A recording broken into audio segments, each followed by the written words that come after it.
আলাইকুম। ঘটক নরসিংদীর সদরের পক্ষ থেকে সকলকে জানাচ্ছি আন্তরিক অভিনন্দন এবং শুভেচ্ছা। চাকরিজীবী মেয়ে বিয়ে করতে যারা আগ্রহী তাদের জন্য সুসংবাদ।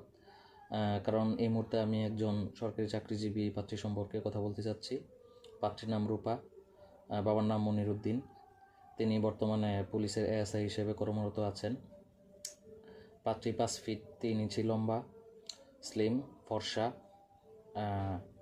তিনি মাস্টার্স পাস, 11তে এসএসসি দেন, 13তে ইন্টার, 18তে বিএ পাস করেন। পরবর্তীতে সমাজবিজ্ঞান সাবজেক্ট নিয়ে মাস্টার্স কমপ্লিট করেন। তার এক ভাই 3 বোন। ভাই একজন অ্যাসিস্ট্যান্ট টিচার, বাবা বেসরকারি একটি প্রতিষ্ঠানে চাকরিরত আছেন। বোন একজন বিয়ে হয়েছে, আরেকজন ছোট বোন পড়াশোনা করছেন। তো এই হলো পাত্রীর মোটামুটি বায়োডাটা। যদি কেউ মনে করেন যে আপনার যোগ্য, আপনি তার মনের রানী, ঘরের রানী বানাতে ইচ্ছুক, তাহলে অবশ্যই দ্রুত আমাদের সঙ্গে যোগাযোগ করবেন। আর সম্বন্ধটি শেয়ারের মাধ্যমে সকলকে জানিয়ে দেওয়ার জন্য সকলকে অনুরোধ করা হলো। ধন্যবাদ, ভালো থাকবেন।